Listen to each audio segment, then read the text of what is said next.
Hello, friends, and welcome to another exciting episode of Today with Tally.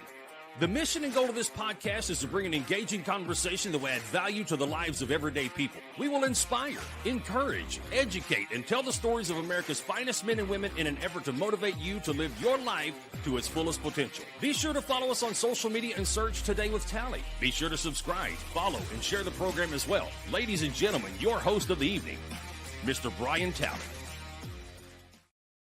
Welcome back to Today with Tally podcast, where we add real life value to the lives of everyday people. Folks, it has never been easier to listen to this podcast.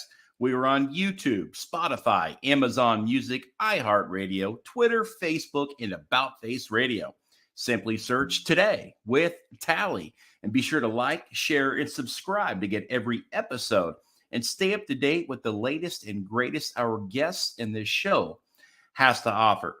Folks, we have a very special guest joining us on today's program, but first, a word from today's show sponsor. Now, today's show sponsor is Chase's Choice. Now, Chase's Choice is based out of Canyon City, Colorado. Chase's Choice is an industry leader in cannabis and hemp products and continues to heal those in need. Whether you are struggling from physical pain, anxiety, depression, or having trouble sleeping, there is a product for you that will improve the quality of your life.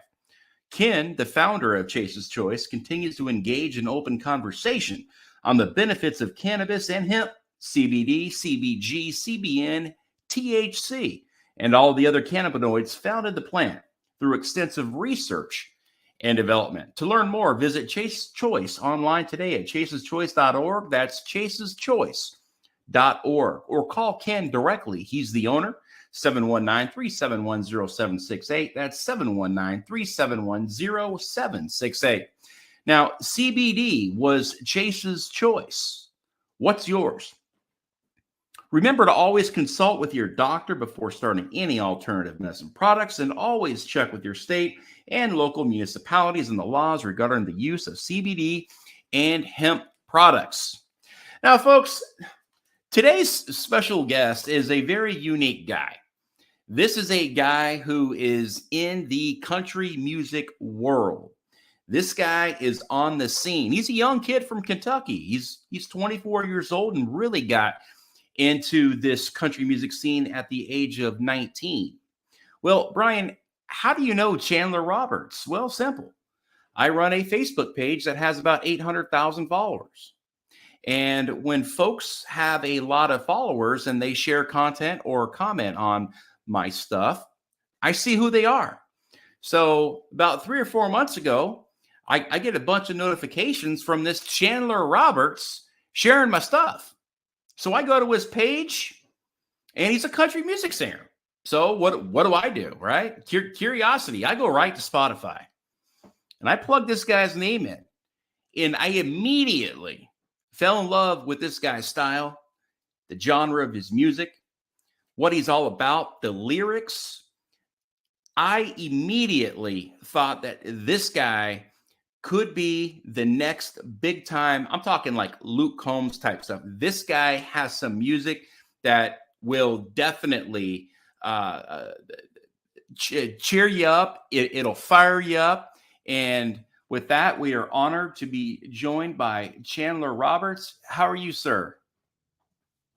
Doing all right. Doing all right. Good to see you, brother. I'm glad to be a part. Yes, sir. You know, it's kind of funny how we cross paths, but, you know, that's what life throws us at times. And, you know, I guess it was meant to be now that I'm sitting face to face with a guy that I consider to be one of my favorite country music singers. Well, thank you for that, dude. I appreciate that, for real. So you're sitting outside right now in Shady Grove, Kentucky. Paint me a picture. Shady Grove, Kentucky, man.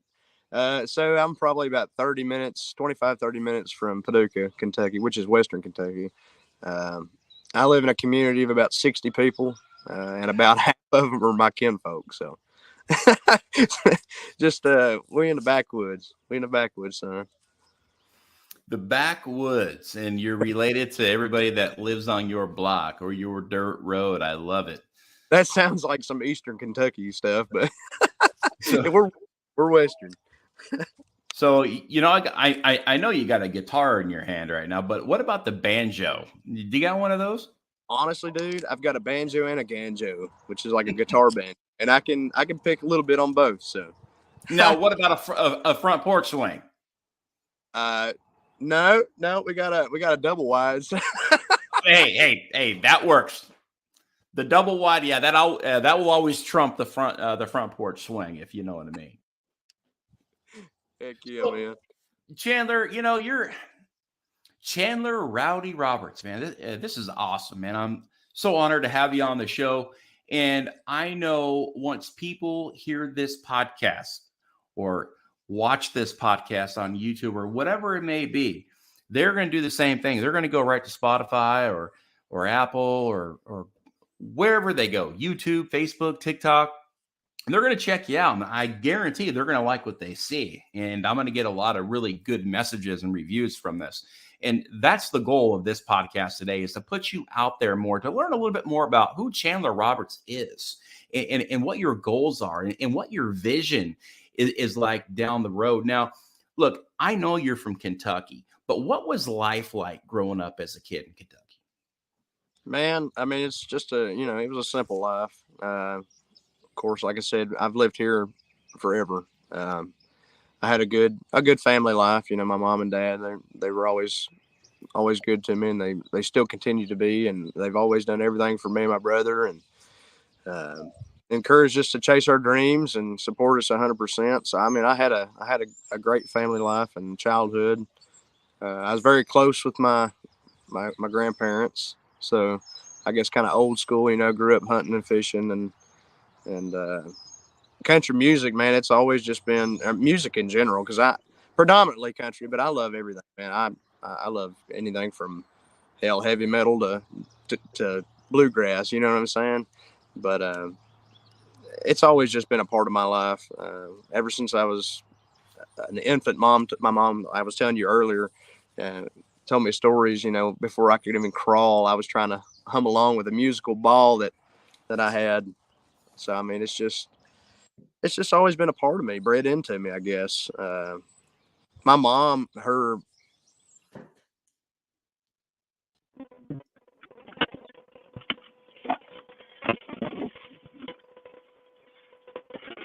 Hey, Chandler, you disappeared on me. Uh-oh. Okay, you're back. I'm back. So, what's the last thing you heard? I think you were starting to talk about your mom. Yeah. So my mom's like third cousin, which I guess would be my fourth cousin, was Merle Travis, who's a big picker back in the day, picker and singer back in the day, back in the 30s, 40s. So I guess I don't know if that was passed along, but I love music, man. Like I said, it's just who I am. I've never been like, for example, I'm not good at speaking. I'm not good with words. So I've always used music and my lyrics to express myself, I guess. Mm-hmm. So. Now, did you ever have any childhood experiences, whether good or bad, that has led you to the man you are today, Chandler? Oh yeah. Of course, growing up, everybody's got a story to tell about heartbreak. You go through heartbreak, whether it be your first love when you're 16, 15, 16-year-old, or even, in your up to your 20s. Like I've been through heartbreak, and I've been close to, like I said, my grandpa, my pawpaw, which was my mama's daddy. He passed away right next to me whenever I was 18, and like he was my best friend, and so that whenever he passed, he always told me he wanted me to chase my dream of music, and after he passed, man, I really just pedal to the metal. So like all these different situations, it kind of just it's made me who I am, and made my music what it is. Because like I said, I write, man, what I live, and whether it's heartbreak or good times, and or losing loved ones or being in love, whatever. I write what I feel at the time, man. Mm-hmm. No, I mean, you really do. You sing from the heart. You've got a tremendous voice. One of the best voices that I have heard in the country music scene. And I would like to think that I've got some pretty good judgment on what I hear. And typically, I can spot success, when I see it. And that's what I look at in you and in your music, your lyrics, your style, the content that you put out there. It speaks to so many people. And like you said, look, I'm not a speaker. I'm a songwriter. And that's how I can get my feelings out to the world. This is how I can break it all down, whether it's good, it's bad, it's ugly. I'm going to sing about my life and my life experiences. And chances are you're going to hit the hearts and minds of millions out there that are saying, I can relate to this guy. Yeah. And that's the goal, man. Like, there's so many people out there that's been through what I've been through, and they really don't know how to. They kind of feel alone. I mean, there's been times I've felt alone. They don't know how to express themselves, or feel like man, they're the only one going through hell. And I'm like, I just want to be that voice, that people can relate to. And like, shit, like there's somebody else out there that, it's not just me. You know what I mean? Mm-hmm. Well, yeah, like to say on this podcast a lot, life is, it's not easy. Life is hard. We're all thrown, different obstacles, and, some are luckier than others, but really at the end of the day, it's about accepting what is tossed our way and making the best out of it, and look for those opportunities to grow and evolve and get better every single day in this walk in life. Now, when I went onto Spotify and when I first started checking you out, I started doing some math. Now, I am a former Marine, so I'm not really that good. I still use my fingers to count. But me too. Anyways, I guess that's the Kentucky in me, right? So, I quickly noticed that you have over 3 million plays just on Spotify, and you are on a ton of different platforms as well. Right. You have a growing TikTok page. You have a growing Facebook page. You are a rising star, whether you like to think so or not, in the country music world. And again, people will figure out who you are really soon once you become that household name. And I think I think your moment's coming sooner rather than later. And that's just my opinion from what I've heard. And I listen to you every single day. Me and my daughter listen to you on the way to school when I drop her off, and I walk every single day. I've got to walk. I got to get my steps in and make myself better every single day. That's my time to kind of disconnect from the world. I put on some Chandler Roberts and I go on walks, and again, your lyrics speak to me, your voice, your twang, the dirt roads, everything you sing about is what I want to hear when I'm out there walking, because it's motivating. I love it. Good songs, they just make you feel good, right? You get that endorphin rush and you're like, man, I can relate. I could totally relate to that guy. And he's really good, so that is what I enjoy the most about your music, is you can just turn it on and get lost in it. Now, you, again, being that rising star, you have been to Nashville. You have played on Broadway. What's that experience like, going to Nashville and sharing the stage of some of America's most prolific country music stars, and where they got their start? Man, honestly, like, I was talking to one of my buddies the other day, a couple of weeks back. We went to it was the Hard Rock Cafe. We stopped and got a bite to eat, and I was just walking around looking, and it was like Buck Owens' guitar was on display, and Waylon Jennings like outfits and his guitar, and I'm just like, I just stopped and thought to myself, like, this is happening. Like, I'm here, I'm playing on the same stage as they played it. Like, this is just mind blowing. You know what I mean? It's an honor. You know what I mean? For them to even allow me to come in there. Because like I said, sometimes I just feel like this old hick, man, just from the backwoods Kentucky, Clarks River. I'm like, holy shit, I'm in Nashville on these stages, man. It's mind blowing. And you get lost when you're up there, dude. you get lost in it. You look at the people, and it's just like it's a totally different world. Totally, man. Yeah, when a lot of people say these days, like, well, country isn't country anymore. It's too popish and hip hop and all that stuff. Guys, this guy is real deal. He is country. And you go to his YouTube page and you check out all of his music, and you could even look at the comments. They're like, man, you're like the real deal here. You are singing country music, like an older brand of country music, with, again, it's the accent, and it's all of the words, you being a wordsmith and writing all these songs of experience and having a lot of different, beats and rhymes and all that stuff when it comes into your flow of music. It's just, it's amazing. And again, I'm a big fan, and I'm so, man, I'm not gonna lie. Last night I was giddy. I'm like, man, I got Chandler Roberts coming on tomorrow, and my kids were like, dude, that's awesome, man. What kind of what kind of questions are you gonna ask him? I'm like, I don't really know. I know that I love his songs and his music, and I put them in my truck all the time, and I turn it up loud and try to get everybody else to hear it. But my son Colton, he's in high school, and he listens to you, and he's got all of his buddies listening to you now that play on his baseball team, and these kids are all from East Texas. And I tell you, I think you're starting to get a lot of people here in the Houston area listening to your songs. But, like you said, going and living that life in Nashville at times and sharing some of the stages again of some of the most, iconic names that our country's ever seen in the country music scene. What is that emotion like? What is going through your head at times when you're sitting down on that stool and you break out your guitar and you see these folks sitting in front of you drinking a beer, wanting to listen to Chandler Roberts? They came in there and paid money to see you. What does that feel like?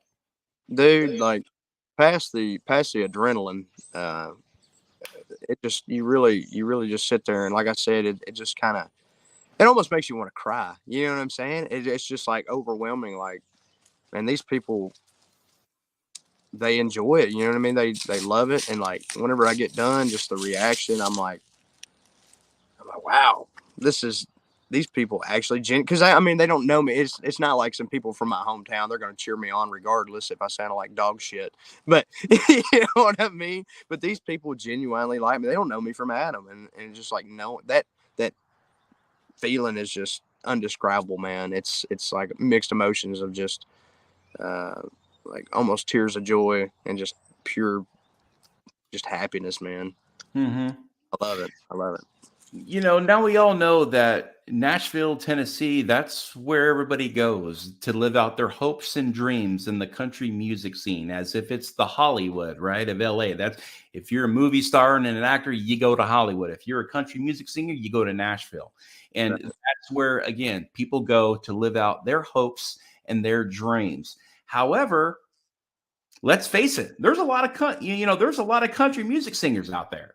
There's a lot of competition out there. Now, what are the challenges? What are some of the challenges that you face in today's country music scene on being recognized? Honestly, man, there is so many, like you said, there's so many people that want to do the same exact thing. And it's cutthroat. This business is cutthroat. You know what I mean? There's a lot of people that are, I don't really know how to put it. I guess they'll stab you in the back real quick. You know what I mean? Let's just be honest. They will. They act. And there's a lot of good people out there. There's a lot of genuine people that deserve to be on top, and they're amazing. But there's a lot of people that just, they're about themselves, and they've lost the true meaning behind what they're doing. And any chance they get to be on top, they're gonna stab you in the back, man.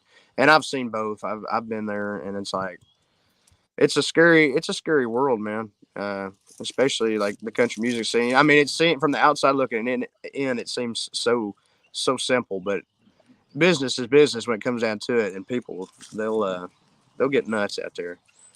So yeah, that's a shame to hear, but as if any big business, like you said, it's cutthroat. It's the same exact thing that happens in Hollywood. I have a good buddy of mine, Randall Reeder, who's the tough guy in all these big Hollywood movies. He's the guy that turn around in a bar scene and you end up bumping into him. And he's that guy in Deadpool that, stares you down. And he's been in hundreds of movies, albeit, he's in 2, 3, 5, 10-minute clips here and there. But when he's in it, when he's in the show, it because he's a very big man and he has big parts when he's involved. But he has told me, man, this wasn't an easy walk. I mean, I spent a decade just pulling personal security detachments for the really rich and famous people, at like $40 million mansions in Beverly Hills overlooking the Hollywood Hills, that are having these massive parties. And I'm in here just bouncing, trying to just survive to get that next part, to get that next opportunity. Would you say that that's very similar to trying to rise up in the ranks of being noticed and getting that one opportunity, that perhaps that one breakout opportunity that could give you the life that you want to live? 100%. I agree, man. I'm going to tell you, playing down there in Nashville, it's like, me and my manager have been speaking about it, and I've been having this internal conflict. I'm like, do I need to move full time to Nashville, or do I need to just because I'm only an hour and 45 to 2 hours away from Nashville right now. Like, do I go or do I stay here? And I'm like, he was telling me it's so easy to get sucked up in that Broadway scene, and that's all you do is just constantly play 24/7 on Broadway, which, I mean, that's, if that's some people's cup of tea, and that's great. But for me, I'm like, I was telling you earlier, I'm trying to get exposure. I'm trying to get out and show my face to people that have never seen me. I'm talking, from here all the way out, as far as you can go west, as far as you can go east. I'm trying to go anywhere I can, down south. I don't care. And you had to forgive me. I'm ADHD as shit, so I'm all over the place. But no, you're doing great. But no, like I don't know, man. It's just I'm trying to decide: do I want to live down there or stay here? Because there is a lot of competition down there, and I'm like, do I want to get sucked in just doing the same thing everybody else is doing, or do I want to, like you said earlier, what's going to make you different than everybody else? Like, I've seen a lot of people, I'm trying to think of it. Heath Sanders said, I wish he moved to Nashville, and he said, I wish I would have just stayed in my hometown. And he said, I could have, blown up 2 or 3 times as more and made more money just staying in my hometown than moving to Nashville. So it's just like, I don't know. I've been teetering back and forth this year about that. But well, this is how legends are made, on exactly what you're saying right now. I don't know what decision to make. Well, that's when you just put it all into God's hands and you just put it out there in the universe and say, Lord, these are my short-term goals. And this is the vision I have long-term. Now, can Chandler Roberts close his eyes right now and paint me a picture of what your long-term goal will look like? Man, this life I live right now, just the simple life of what really matters in life. I want people to see that and really hone in on what's important. You know what I mean? I want to be able to express my emotions that I've never been able to express because I'm not a good speaker. I'm not. I use music as my language, and I want people, that have been through what I've been through or experienced what I've experienced to know that, hey, I'm not alone, or like somebody else gets me. You know what I mean? Mm-hmm. That's really my goal. I want to be the words to people that are like me and they don't know how to express themselves. You know what I mean? I want to be that. Yeah. I want. No, and your music speaks directly to me, and I mean sincerely. I wouldn't have reached out to your manager. Like I said, I'm a fan, and again, when it comes time to you making a decision, it's got to be what's best for Chandler Roberts, and your family. And, having these decisions being made will ultimately perhaps define what your career may be. Now, I don't think there's going to be a right or a wrong answer or a right or a wrong decision, but I know one thing that you will need is you will need some sort of a mentor. Okay? You will need that encouragement and that inspiration and that will to never quit and to never give up. Are there some big names in the country music scene that you look to for inspiration and that you look to for encouragement? Honestly, man, somebody I can really, really relate to that I've always been a huge fan of is Justin Moore. Justin Moore, man, ever since I was young, dude, like I would listen to his music, whether it be me and my buddies driving around, drinking beer on back roads, or like I just went through a heartbreak at 16 years old. It's like I could relate to everything, and like he really like inspired me to pick up a guitar and just write about what I know. And I mean, that like one of his old songs, a lot of people probably don't know, it's called "What I Know," and like he's just talking about singing what he knows. And I'm like, man, I love this. I freaking love it. But he is a big inspiration. Um, he's just legit, man. He's down home, good old boy. Love it. And some of your top hits, on Spotify. And of course, these are all some of my favorite songs, but literally this guy hasn't sang anything yet I haven't liked. So literally everywhere we go, the kids are singing and strumming to your stuff and, tapping their legs and moving their feet to the beat of your drum and guitar and your voice and all that stuff too. So again, it's very easy. You make it very easy to gain new fans just because of the stuff you're putting out there. The music you're putting out there, again, it is impeccable. I love it. I love it. I love it. And some of your hits include Southern Summer Nights, which is my favorite song.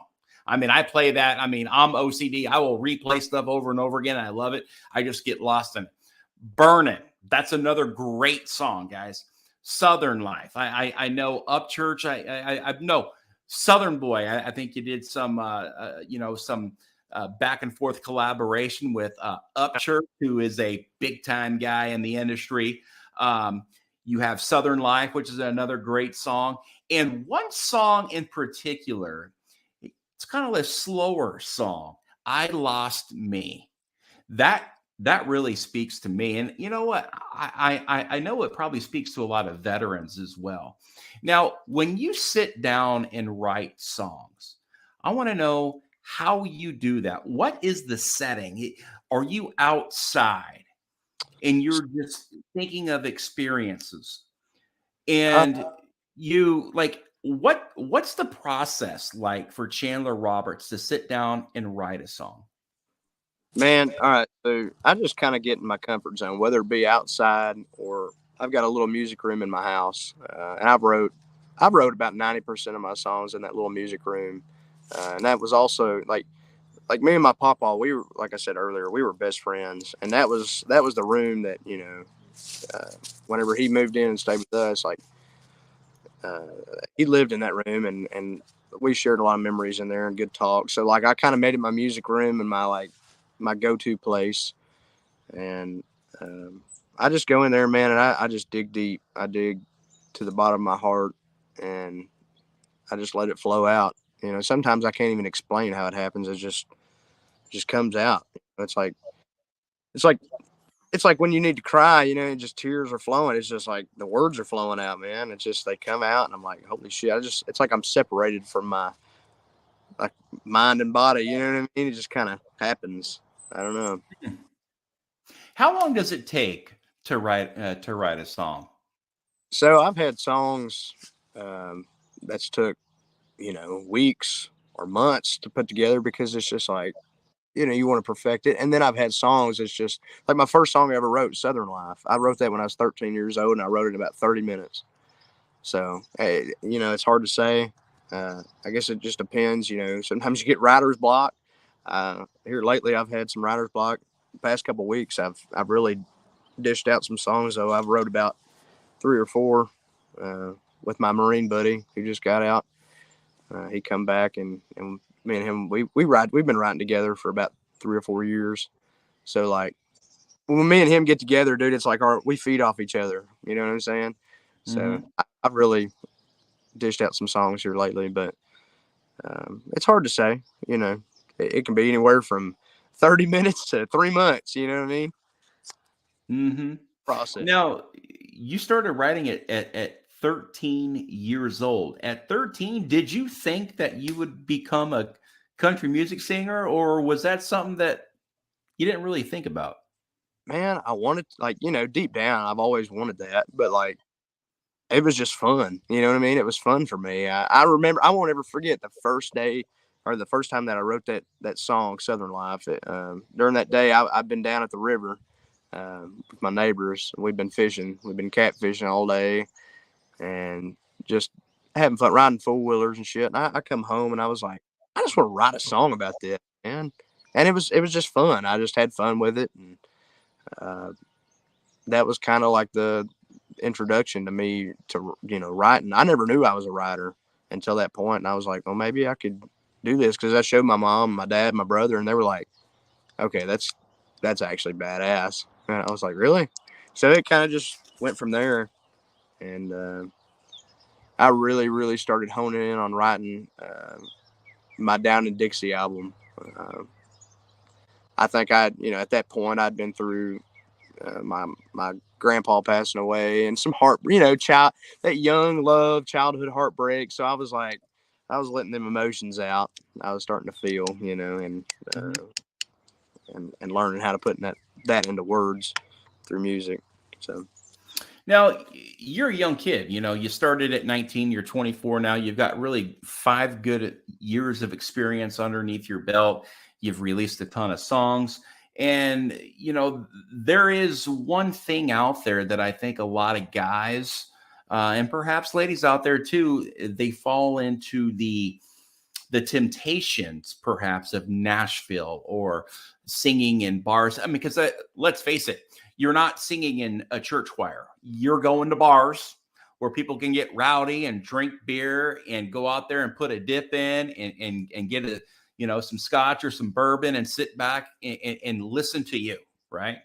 And so I know a lot of the times when you're done, the first thing they're going to do is they're going to hand you a beer. They're going to hand you, you know, some liquor. They're going to give you, you know, cigarette, whatever it may be, right? How do you as a young kid try to fight off the temptations of the actual business itself? You know, stardom, you know, comes at a cost, right? And, you know, so like you may not see a lot of it now, but you will soon. But I can guarantee that at least the alcohol part and perhaps, you know, the, you know, other perhaps illicit things that may come along with this type of industry. What keeps you grounded and kind of just marching on with your mission of becoming a successful singer-songwriter? Well, man, I'll be honest with you. I'm gonna give props to my family, my immediate family, my mom and my dad. They really grounded me. You know, they taught me right from wrong. You know, when I was young, and like I said earlier, we've always had a really close relationship. So like, and my grandparents, I lived with my grandparents, you know, quite a bit when I was young because my mom and dad worked a lot. So I guess I'd say I'm old school, you know. And they'd lived and learned, you know, they've been through that. So they told me, hey, you know, they give me their experience. My grandpa, he'd give me his experiences of crazy shit he did whenever he was young. And he's like, you don't want to go down that road, you know, going to jail and going here and going there. It's like, so I don't know. I want to say I blame it on my raisins of trying to do right, you know. Now I will be honest, you know, alcohol, that it sometimes plays a factor in dumb decisions, and I've been there for about a year and a half. I kind of used it as a crutch, you know. I drank a lot. I mean, it got to the point I'd have to drink about a pint to even feel any kind of buzz. You know what I mean? quite a bit. And I was a bourbon drinker. I drank Woodford. That was my go-to. And I drank the hell out of it and made a lot of dumb decisions, but it come back down to my roots. And, me and my mom had a discussion, and I was like, I want to get my life right. This ain't me. Like I said, a lot of dumb decisions. And I'm like, until I can figure out moderation, because me and you, we talked about this earlier. It's like almost everything in moderation is okay. But that was my thing. Like, I use it as a crutch, dude. Like, I couldn't do moderation. And I'm like, until I can figure that out, I'm staying clear of it. I don't understand moderation. I'm an all or nothing guy. Yeah, so when I engage in something, it's 150% all the time. And that could be good or it could be bad, depending on, like, I used to dip Copenhagen and drink beer, like, with the best of them. And those were two things that I probably shouldn't have done at the rate I was doing. But hey, that's who I was, right? And it didn't make me any less of a man. I just, when I'm all in, I'm all in. But now I don't dip anymore. And I don't drink anymore. I'm a completely changed man. And it's not that I had a problem with it. It's just that I've chose to make better decisions in my life when it comes to my health and, my 4 children and my wife and the goals that I have for Brian Tally to get 1% better each and every day. Now, this up as I get ready to take a drag off of it. But hey, it's okay. It's okay. But this is what you're doing now, right? You are looking at that self-care because let's face it, when you sing, you got a lot of late nights, right? You, again, the temptations, the beer, the liquor, the food, right? Here, have a burger at 2:30, in the morning after you get done singing, and you go to an after party and this and that. And it's like the self-care of a new and upcoming country music star. It's probably not a lot of sleep. It's probably a lot of bad eating and drinking and all that other stuff. Now, you said, look, I'm going to lose some weight. And you have lost a ton of weight. I was looking at pictures of you from not long ago, and you were a bigger boy. And on March 10th, you made an informed decision to say, I'm done drinking. I'm going to quit. I'm going to quit cold turkey. And you have been sober now since March 10th. And first of all, I want to congratulate you on that, because that's not an easy walk. That's not an easy thing to do, to change your diet, to change your life, and to change your behavior, your patterns when it comes to alcohol. Explain why you decided to lose the weight and stop drinking alcohol. Well, man, I've always struggled with weight since I was young. I mean, I guess it's just a hereditary thing, Plus, mama's good cornbread and white beans, you know what I'm saying? But no, I looked in the mirror, man, and I was like, I am so tired of feeling, because I was always, I'll be honest with you, dude, through school, I got picked on because I'm short. I'm a short guy. A lot of people don't realize that. They see pictures of me, they're like, damn, that some bitch is tall. No, I'm only like 5'6". Like, I'm a short dude. So you put almost 300 pounds, or basically 300 pounds on a 5'6" dude. That screams like high blood pressure. That screams just terrible, Diabetes, maybe? Terrible. Yeah. And that's another thing, like diabetes kind of runs in my family. So I'm like, this is a terrible lifestyle. So I just one day was like, I'm gonna start my health journey. And then I got a trainer, and it's kind of just, evolved from there. I've lost close to about 100 pounds. I still got a long way to go. I'm actually in a cut right now. I'm trying to drop a bunch of my body fat, but yeah, it's been a journey. And then the alcohol, like I said, dude, that it's a catch-22, because it's like, you get going out to perform in Nashville, whether it's Nashville or wherever, like, you're trying to kill some nerves or anxiety or whatever. Because I'm an anxious person, like 100% anxious person, and it's just catch-22, because you get drunk, you feel great at the time, you're like, hell yeah, and then afterwards, like, you got this you got this confidence boost and you say and do a bunch of dumb shit, like whether, women or the drinking and like going to after parties and just getting absolutely blitzed, or going to Waffle House at 3 a.m. and eating the All-Star special until you can't breathe. It's like, okay, this is not working out. Waking up at 2 p.m. and then going and doing the same thing the next day. It's like my liver, my body, it just can't handle it, Right. And see, that's the neat thing about you, is that you're not waiting until you're 44 to figure this out. Dude, you're 24, man. You're looking great. You're feeling great. You are on the road to success, and you're laying out your own blueprint as you live this life, as you develop and grow on your journey. Now, I want to know how do you put everything really into perspective when it comes to your life and where you're headed, and how you will remain engaged in this self-care, and how you will hopefully continue to stay on this path of good health and maintaining a good weight and staying off of the alcohol? Man, like I said, it kind of goes back to my family, they instilled in me as a young boy. Another example about my mama, me and her were really close, and we sat, I won't ever forget it. It's been probably 4 or 5 years ago. We sat in my living room, and she used there's a picture on the wall, and she used that as a reference or whatever. She was like, "You see this picture?"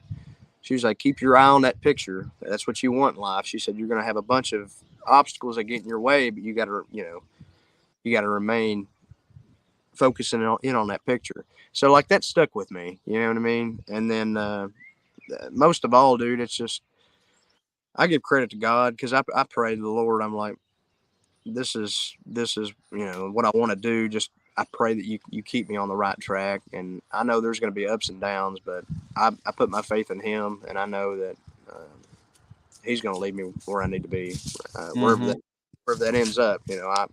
I just know He's in control. So Yeah, the way I look at it is, if it's meant to be, it'll happen.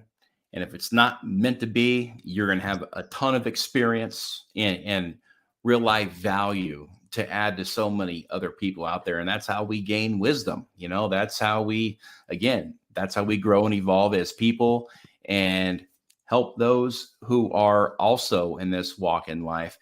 And you had said something earlier about, I got tired of feeling like crap and eating that bad food and all that, because, when you get done singing, it's late. So you're, the booze, the cigarettes, the tobacco, whatever it may be, the All-Star special at Waffle House until you can't breathe. You said, I can't do this anymore. And until you can make that decision to say, only you can save you. We are the only people that can save ourselves. Now, we can have people that can help us and that can inspire us and that can be there as voices of reason and voices of, inspiration, and to really lean on people that mean a lot to you and in your life. But really, when it all boils down to it, Superman's not going to fall out of the sky and come down and save Chandler Roberts. Chandler Roberts is going to have to look at himself in the mirror and save himself. Right. And, that comes with a lot of things in life. And there's so many people out there that suffer from so many other things out there. And they can't really figure out how to get better, because it's hard. It's hard to stand up and to fight. And the biggest fight in our life will always be against us. Right. Especially being alpha-centric male, saying, hey, there's not a guy out there who's harder on me than me, and so, and I do believe that you have a lot of that instilled in you that puts you on the path to continue down that road to being the best version of yourself, and keep putting out there the music that people want to hear, and the words that you're putting down that people can know and understand because they've actually lived it themselves. Now, how do you manage the success that you have had here, as of lately? And I've been taking it day by day. You know what I mean? I try to stay humble, and like I said, I give thanks to God, 100%, my family, and this is what I want to do. So I keep doing it, and I try to keep straight on that path. You know what I mean? I try not to get lost in the temptations and all the stuff that comes with success. And I'm not no full blown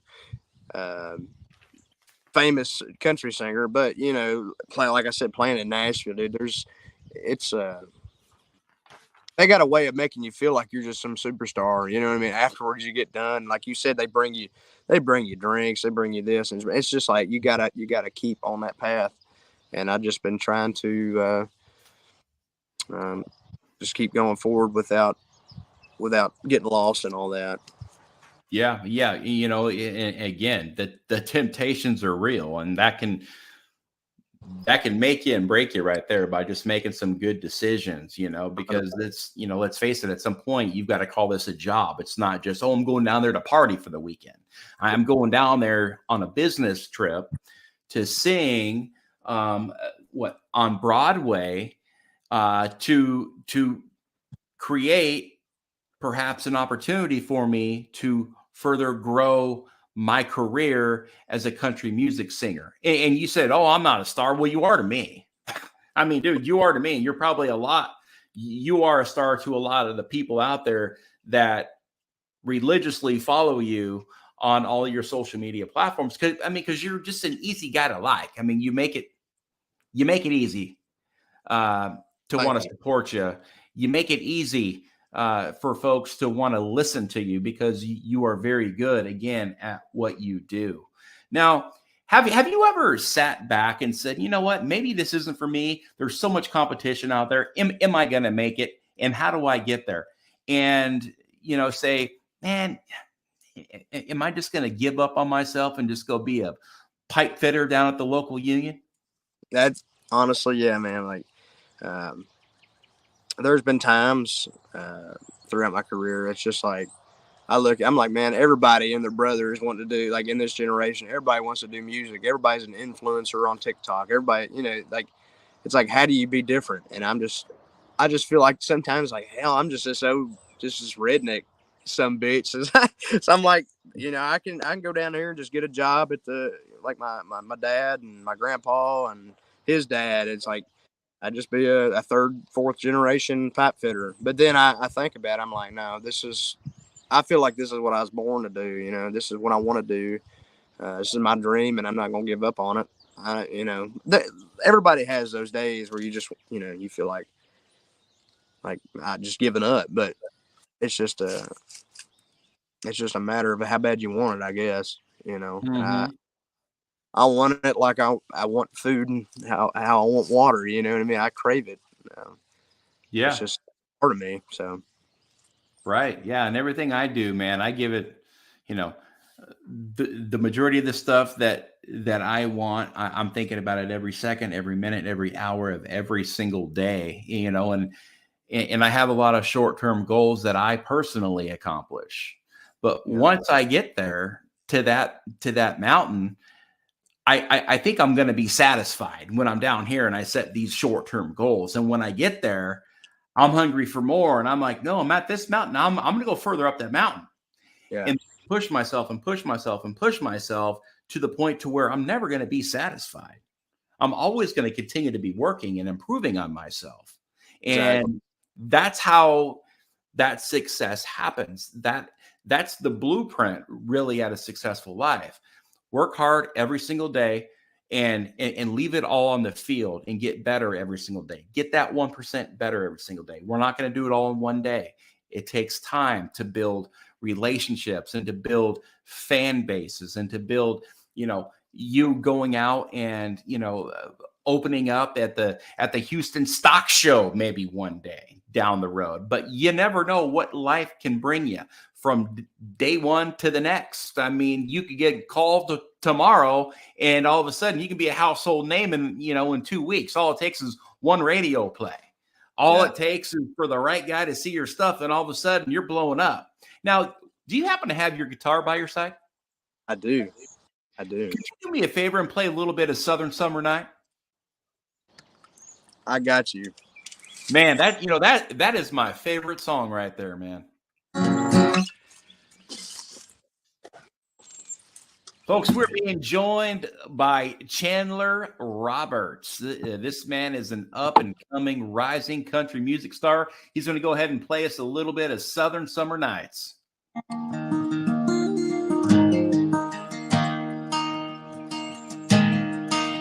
you hear that pretty good? Yeah.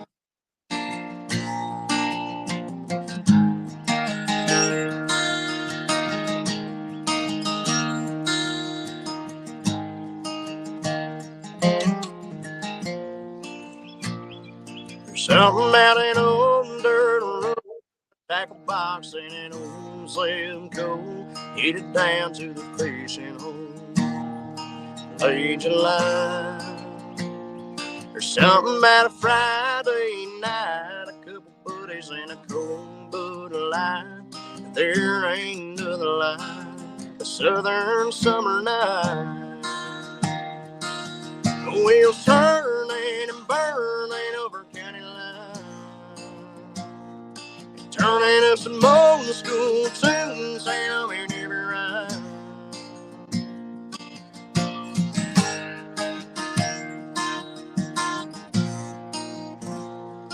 There ain't nothing like a Southern Summer Night.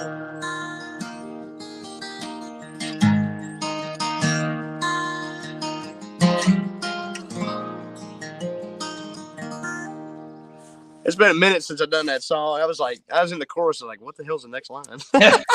Hey, man, I could have sang it for you, man. I listen to that all the time. And again, guys, look, I want to say that I have really good judgment in songs and stuff. And like I said, when I was on Spotify, it took me all of 5 minutes. It took me all of 5 minutes to know that this guy is the real deal here. And it took me 3 months to say, you know what, I'm going to finally reach out to him. I'm going to reach out to your manager, and you guys were very forthcoming and very accepting, very much accepted this invitation on this podcast. And man, look, I can't thank you enough for joining me today, folks. If you want to go ahead and give Chandler Roberts a listen, I would definitely do so. Go to Spotify or anywhere you get your music.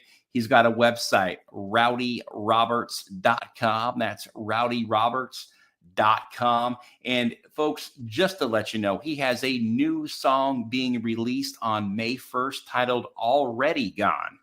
That will be May 1st. He's got some big stuff coming down the road. Now, Chandler, I always like to finish the show with some sort of inspiration or some type of encouragement to add that real life value to the people that are listening to this podcast today that may need to be picked up.